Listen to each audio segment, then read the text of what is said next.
एक बार कबीरदास जी के शरणागत हुए दिग्विजयी पंडित गंगा स्नान करने जा रहे थे।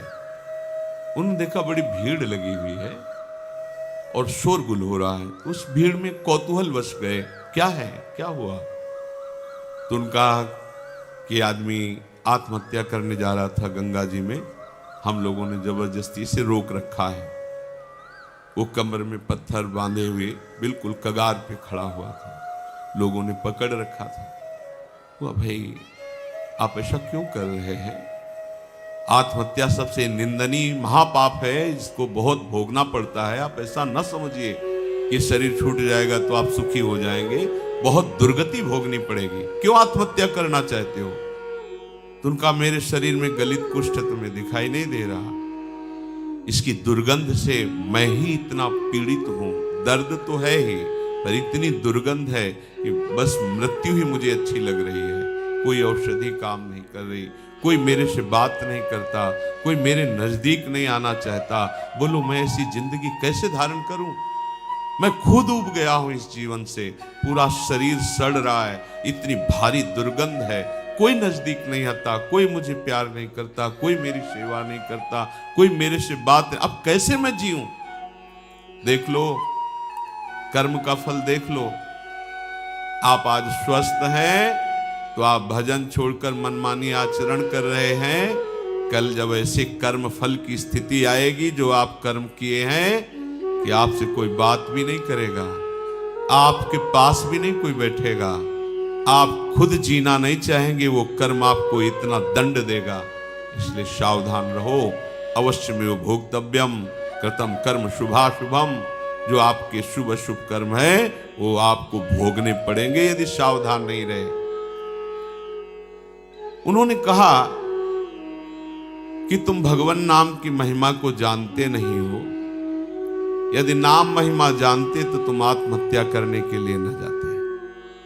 छोड़ो पत्थर, मैं जो कह रहा हूं मेरी बात मानो। कमर से रस्सी से जो पत्थर बांधा था छोड़ दिया। बोले खड़े हो गंगा जी में और राम डुबकी लगाओ, राम डुबकी लगाओ। 3 बार बोले, एकदम खत्म। ये उनकी कोई सुकृत नहीं थे जिसके शरीर में गलित कुष्ठ था।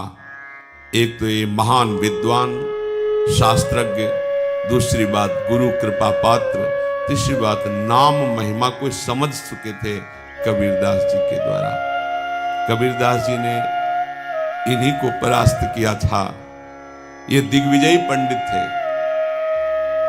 कोई इनके सामने टिकता नहीं था, सब शास्त्र की जिह्वा पे विराजमान थे। काशी के विद्वान घबरा गए कि अगर काशी को पराजित कर दिया तो बहुत बड़ी ये निंदा का विषय होगा, क्योंकि ज्ञान समुद्र काशी है। उनका इससे तो जीत पाना बड़ा कठिन, इसकी तो जिह्वा पे सरस्वती बैठी हुई है।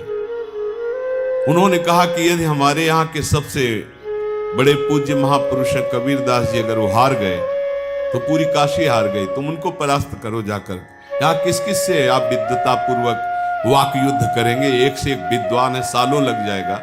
हम सब सहमति देते हैं कि आप कबीरदास जी को परास्त कर दे, मानो वाराणसी परास्त हो गई। ठीक है, कबीरदास जी के पास गए, उन्होंने कहा शास्त्रार्थ करना चाहते हैं। हमें शास्त्र कहाँ आता है? कबीरदास बोले पराजय लिख दो, इसमें दस्तखत कर दो। हाँ करवा लो जहां दस्तखत। बोले काशी के विद्वानों ने कहा है कि आपकी पराजय पूरी काशी की पराजय। तो बोले फिर रुक जाओ, हम तुमसे प्रश्न करते हैं कि पढ़ के समझे हो या समझ के पढ़े हो? अब जो हरि के चरणारविंद के प्रेम में डूबा हुआ है उसकी वाणी सरस्वती भी नहीं समझ सकती। पहली बार उसकी बातें ही समझ में नहीं आई कि बाबा प्रश्न क्या कर रहे हैं। फिर हाथ जोड़ा, कहा महाराज एक बार फिर प्रश्न कीजिए। तो उन्होंने कहा पढ़ के समझे हो कि समझ के पढ़े हो? जैसे कोई किसी को स्तंभित कर दे मंत्र के द्वारा, बुद्धि काम नहीं। पूरी सभा लगी हुई है, कौतूहल देखने के लिए। वो ये शास्त्र खोले, वो शास्त्र खोले, कुछ कहा महाराज हमारे तो प्रश्न ही की धरा समझ में नहीं आ रहे। बोले तो उत्तर क्या दोगे, शास्त्रार्थ क्या करोगे, जब प्रश्न की ही धरा तुम्हें समझ में नहीं आ रही तो व्यर्थ में अभिमान लिए घूम रहे हो दिग्विजयी का। पढ़ के समझो कि समझ के पढ़े हो। हम तुम्हें बताते हैं तुम ना पढ़ के समझे हो ना समझ के पढ़े हो। अगर समझ के पढ़े होते तो सब शास्त्रों का सार है भगवान के नाम में प्रेम, भगवान के चरणों की भक्ति। अगर पढ़ के समझे होते तो अब तक समझ गए होते कि सबका शास्त्रों का सार क्या है, तुम समझ ही नहीं पाए। उन्होंने उसी समय सब गंगा जी में शास्त्र प्रवाहित कर दिए और श्री चरणों का कबीरदास जी के आश्रय ले लिया, शिष्य बन गए और नाम जप करने लगे। उनकी ये निष्ठा कि 3 बार नाम, ये उनकी निष्ठा, उससे उनका गलित कुष्ठ चला गया। अब ये बड़े आनंदित होकर कबीरदास जी के पास पहुंचे और कहा भगवान एक गलित कुष्ठ शरीर वाला आत्महत्या करने जा रहा था, तो आपकी कृपा से नाम महाराज के प्रभाव से 3 बार नाम बुलवाने पर वो गंगा में डुबकी लगाते ही पवित्र शरीर और निरोग शरीर हो गया उसका, और बहुत प्रसन्न हो गया। और उसको भी हमने कहा नाम जप करो। कबीरदास जी ने कहा तुमने नाम की महिमा जानी? अरे ये केवल नामाभास से ठीक हो सकता था, तुमने 3 बार बुलवाया है। नामाभास से ये नाम की अपार, जौहरी ही तो हीरा का कीमत जानता है कि क्या है, हीरे की वक़्त जौहरी जानता है। ऐसे ही भगवत प्रेमी महात्मा जानते हैं कि नाम का प्रभाव क्या है। हम आप सब तो ऐसे ही राम कृष्ण हरि, पर ऐसे ही बोलो तो भी मंगल हो जाएगा, पर महिमा इतनी अगाध है, कह रहे अथई कांतिक भावे नोपासितम नाम भोगई के विनाशिम अपि प्रारब्धम। पर इसमें शर्त है, इसमें शर्त है अथई कांतिक, एकांतिक, अर्थात अब कोई आश्रय नहीं, कोई भरोसा नहीं, केवल नाम का आश्रय, केवल नाम का भरोसा। इसे कहते हैं निष्ठा। निष्ठा पूर्वक जपा हुआ नाम भोग के द्वारा ही विनाश से प्रारब्ध कर्म को भोग के बिना ही नष्ट कर देता है। ये बड़ी बात है। तो आप कहेंगे कि बड़े बड़े संतों को बड़े बड़े रोग पाए गए, कैंसर, अमुक अमुक अमुक, तो क्या इन्होंने नाम जप नहीं किया क्या? जान गए, नाम जप के प्रभाव से जान गए कि ये शरीर मैं नहीं हूं, ये शरीर मेरा नहीं है, ये पानी का बुलबुला जैसा है, कुछ समय के लिए मिला फूट जाएगा। अब इसके लिए सच्चिदानंद में नाम का प्रभाव क्या रखना? जैसे सांप अपनी केचुल से कोई संबंध नहीं रखता, ऐसे भगवत भजन करने वाला महात्मा जो वास्तविक भागवतिक महिमा को जान गया है, वो इस शरीर से कोई मतलब नहीं रखता।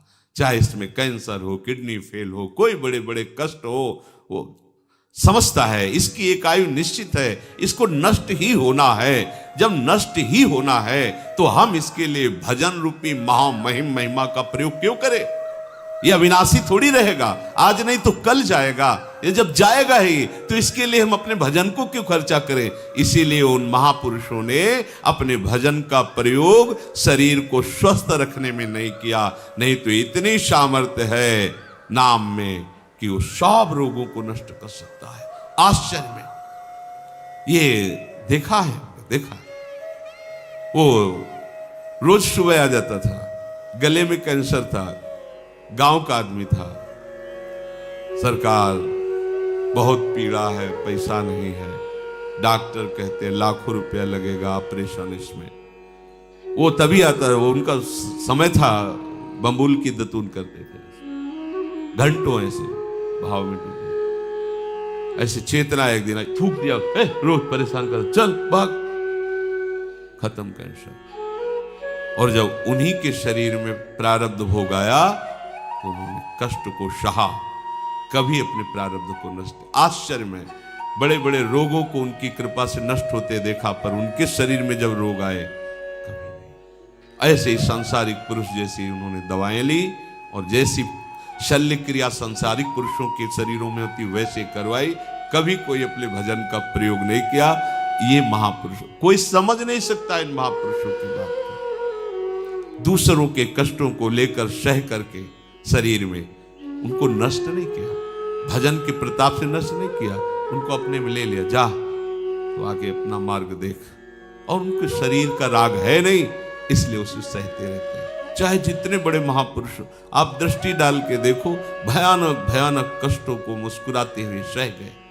यद्यपि नाम में ऐसी सामर्थ्य है, ये प्रारब्ध भोग कोई बड़े से बड़ा ब्रह्मज्ञानी भी नहीं मिटा सकता, केवल नाम में सामर्थ्य है।